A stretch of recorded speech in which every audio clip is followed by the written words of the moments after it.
Hello everyone, welcome to Cover 2 TV. I'm Steve Hall and this is your NFL News Daily. Let's get cracking straight away. The news is that Matthew Stafford looks set to sign a new contract with the Detroit Lions. Talk is that he'll be signed within the next 2 weeks and he's probably going to be the highest paid player in the history of the league.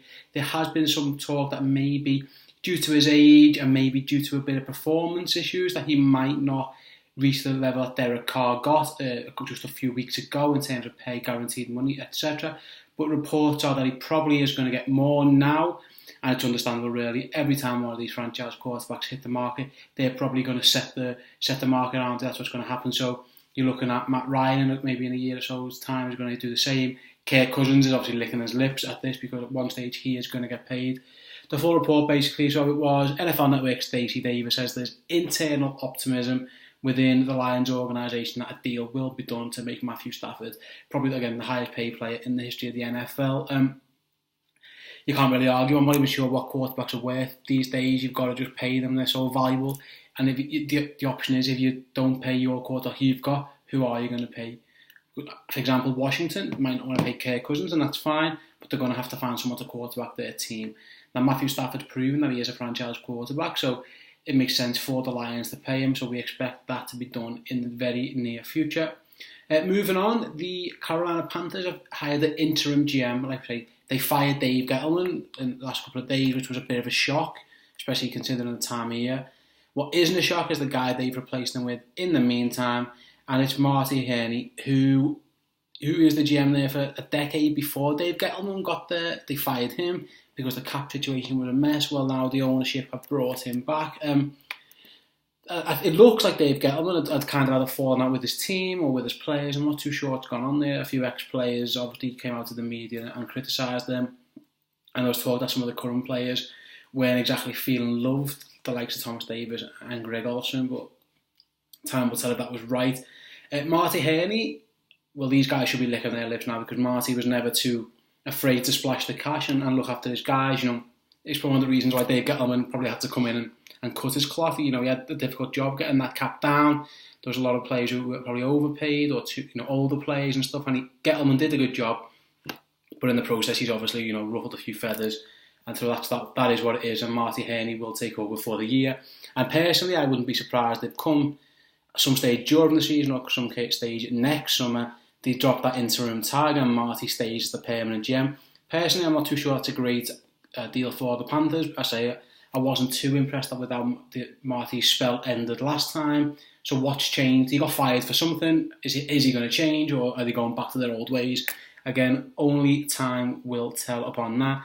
Personally, again, like I say, I'm not sure it's a great idea, but obviously the people at Carolina think differently than me.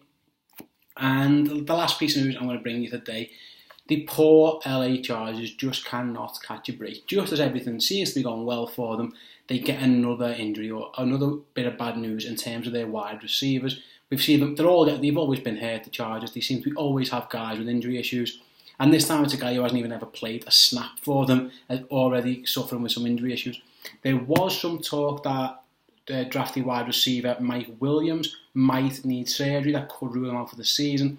It looks like, according to Ian Rappaport of NFL.com, that's unlikely, and he's probably just going to start training camp on the physically unable to perform list. But it is a worry when a guy is coming into the league with a back injury. It's never a great thing. We've seen so many wide receivers over the last couple of years coming with injury issues and not even hit the field. Guys who are as highly touted as Mike Williams, or even better, someone like a Kevin White, for example, in Chicago has never really had an impact. Injuries have really sabotaged his season and his career so far, in fact. I was a big fan of Mike Williams in college, but obviously the main knocks were, injury worries were a concern. Unfortunately, it looks like he's going to start camp on the physically unable to perform list due to this back injury. And again, that's never a great situation to be in when you're a wide receiver. You need reps with your quarterback. You're in a battle for snaps as it is because the Chargers are loaded in terms of wide receivers and pass catchers. When you think of Keenan Allen, you've got Benry, you've got Henry, you've still got Antonio Gates there. They've got absolutely tons. You're even talking, Dontrell Inman's there. There's another Williams, Tyrell Williams. Melvin Gordon can catch passes. So, there's a plenty of mouths to feed. And if Mike Williams falls to the back of that queue, then he's going to struggle, I think, this season to make much impact at all. Rookies missing camp is never a good thing. They need those snaps, they need those reps with their franchise quarterback. So, yeah, the Chargers simply just can't catch a break, can they? The injury bug seems to bite them all the time. So that's the roundup of today's news. Do us a favour, let me know in the comment section below. Do you think Matt Stafford deserves to be the highest paid player in NFL history? And if not, why not? Lions fans, do you think it's worth the money? I say, other than that, guys, please give this video a thumbs up. Please subscribe to our channel, and I'll be back soon with more NFL news. See you later.